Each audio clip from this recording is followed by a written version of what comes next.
First, we'll hear from Jakob Voights, who was here for quite a few years. He did his PhD with Chris Moore and Emery Brown, and then he also postdoced with Mark Harnett for a few years. And he's now at HHMI's Janelia campus working on sequential reasoning. Thank you. Thanks for the introduction. It's such a treat to be back here. Today I want to give you a little early look at some of the work that we're setting up in my lab at Janelia.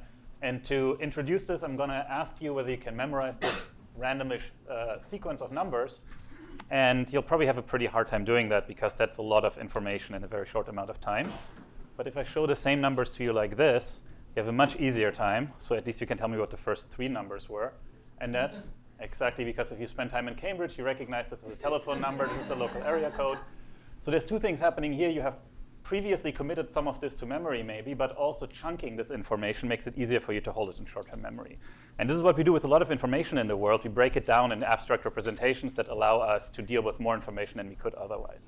And this is also true for things like language. So when I say, for instance, this sentence will continue to go on as expected, then I don't have to think about every individual word in the sentence, and you don't have to parse individual words in the sentence, because by the time I'm here, you can already see how this is going. And that's because we have in our head a model of the world that allows us to constantly update hypotheses and anticipate future input. And this is what we want to study in the lab, how we build these complex models of the world that allow us to face the complexity of the world. And this is the point where I need to tell you that my lab is working on mice, and we can't really do language with mice. So where do mice encounter complexity like that? Where do they deal with this kind of thing? And this is a vexing problem in systems neuroscience where it's very tough to study these things in mice. And to give you perspective on this, training mice on a simple task like this, where vertical stripe means go left, horizontal stripes means go right, takes days and thousands of repetitions. But you and I and also mice can deal with things in the real world without thousands of repetitions. So for us, the answer is we look at what mice do in the real world. So this is philosophically very aligned with what you just heard Dmitry talk about.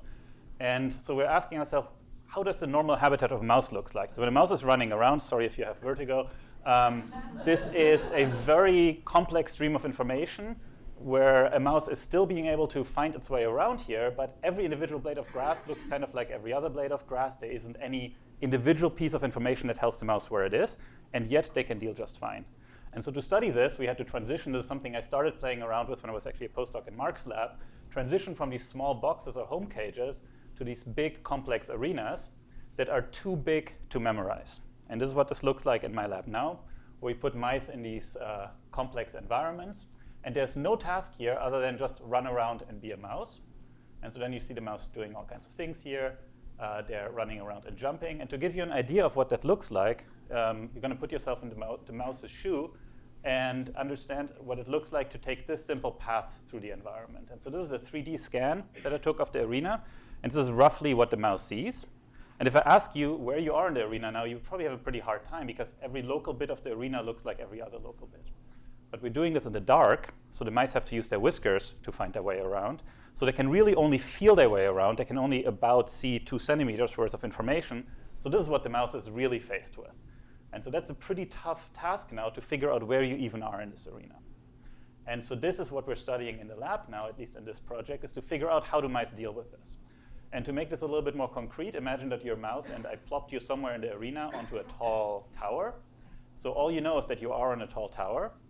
And if you have a map of the environment and you memorized everything, which is a lot, all you know is that you're on one of these many tall towers. And then let's say you climb down from one and go onto the next tall tower. Now you could be in these 6 possible locations because these are the only spots where 2 towers are this far away.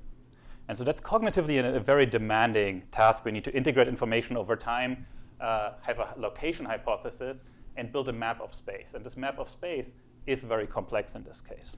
And so in this project, which is in collaboration with Maas and Hermannstadt's lab, we're asking how do mice conceptualize complex spaces behaviorally? And what we're doing is very simple. We're asking, do mice represent space maybe as a Cartesian map? Like, so this would be a bird's eye view of Berlin where I grew up. Or, as I did when I grew up there, are they thinking about the space more like a subway map, where there's a discrete, easily recognizable, easy to remember set of paths, and then everything is broken down to which path you're on and how far along this path you might be? And to do this, we're literally just filming where the mice go. So this is a lot of styrofoam and a webcam is all that's needed, really. And in the first hour, the mice explore the entire arena like so. But then in a couple hours, they start jumping around and they start having these patterns where they do the same jumps over again.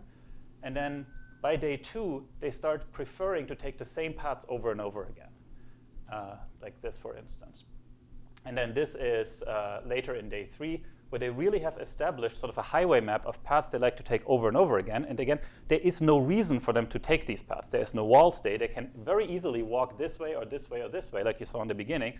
And yet, they pick the specific subsets of paths. And when I show you the same plot for a different mouse, I don't need to show you a bunch of statistics to convince you that these are very similar paths.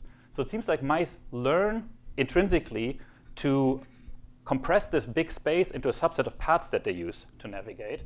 And to check whether these paths are memory-driven or whether they're just a result of sensory cues. So for instance, you could imagine that they're just following low spots in the environment or something like that. We parse this behavior into individual syllables, or motifs like we call them, that you see colored here. And then we can model this with statistics. And basically what this shows you is that we can predict very well where a mouse will go based on where it has been. So we can take this path here, and because the mouse has been here, it'll take this path. Or when it comes from there, it will take this path. And the important thing is that in the middle here, the mouse is taking the same path. So it's like when you leave the building to either go home or go get a coffee, while you're in the elevator, you have the same sensory input, but you still remember where you wanted to go. And behaviorally, our mice do this, again, without having to teach them a task. They just do this spontaneously. There's another layer to this, where when we look at very long paths that mice take over and over again, it turns out that they're not just discovering a long path they like and then they take it over and over again, but they're preferentially doing these long paths that you see in these like red dots here. They are compositing them out of shorter paths, which are these sort of spike black-looking things, that they've taken just before that. So similar to how we're combining sentence fragments into larger sentences, it seems like these mice build up a vocabulary of these shorter sequences, and then they put them together to build longer sequences rather than discovering new sequences de novo, which also argues for them having this representation in their head. To test whether this is a sensory thing or whether this is truly memory-based, we did a very simple thing at some point. I'm just rotating this tile up here. And so then we can watch what happens when the mouse is trying to jump from here to there, where there used to be a tower and there isn't. And so you can see the mouse hopping over there. And then here it falls on its little face. So if you didn't believe me that this was memory guided, then you should now. This is truly dark, which is also interesting. There's a lot of possible locations to jump from, and they memorize them. So it tells us it's memory guided. But it also gives us an opportunity to check whether these motifs are local or whether they're global cognitive objects. If they're local objects, then the motifs here should change, but the motifs here shouldn't. And instead what we find is that between the first and the second configuration, not just between here and there's a change, but there's all these paths down here that have nothing to do with the part that we modified, where the mice are now all of a sudden taking new paths. And that tells us that by changing one part of the environment, we force them to recompress the entire environment in their head in a new language. And so this is obviously the kind of thing that we're now recording from the brain to try to understand. I want to show you real quick some work that we're doing on this recording. So this is work that started in Mark Harnett's lab together with a bunch of people from both OpenEFIS that actually started 15 years ago in Chris Moore and Matt Wilson's lab, with a bunch of people from Matt Wilson's lab as well, where we can now do this. So this is a mouse that we're recording from the brain right now by virtue of an extremely thin tether, so they can run around and do mouse stuff.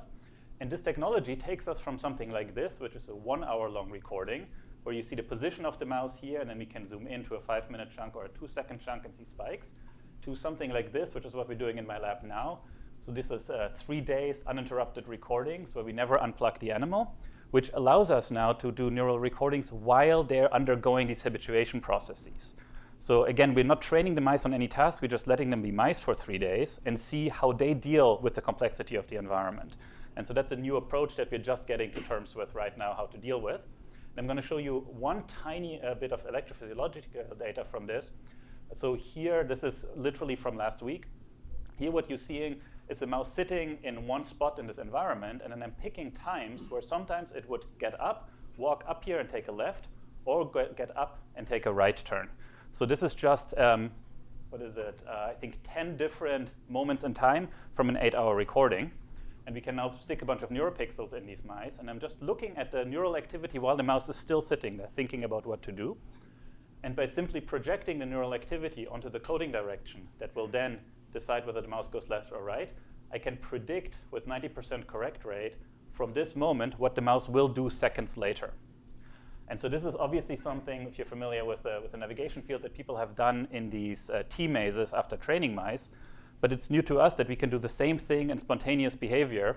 And this is only one naturally occurring experiment that is embedded into hundreds such experiments that the mouse is doing just by virtue of being in this complex environment. And to bring it all the way back to the beginning, together with a bunch of friends at Janelia, we're now also starting to do this in the real world. So here's a black 6 that for the first time ever is touching grass and running around outside. Analyzing this data is an absolute nightmare for a variety of reasons, but we're basically using this as a backstop to see what reality looks like. And with that, I would like to thank all the people that have made this possible, including all my friends at MIT that sent me off on this way. And yeah, you guys for your attention. Thank you so much.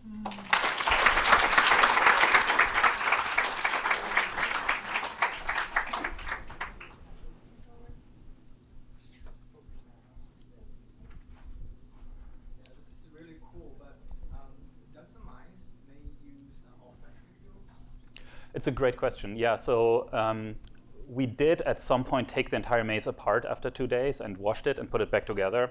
And some of these styrofoam blocks can also be exchanged. So we controlled for that, and it turns out not to be the case.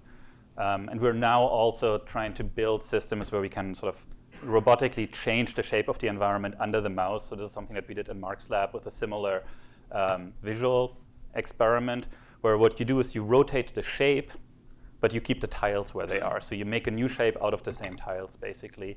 So we can control for that. But here the answer seems to be no. Likely because it's just too much to remember. Like they can pee in one spot and then that smells different. But I can't reach the center of this arena. That's how big it is.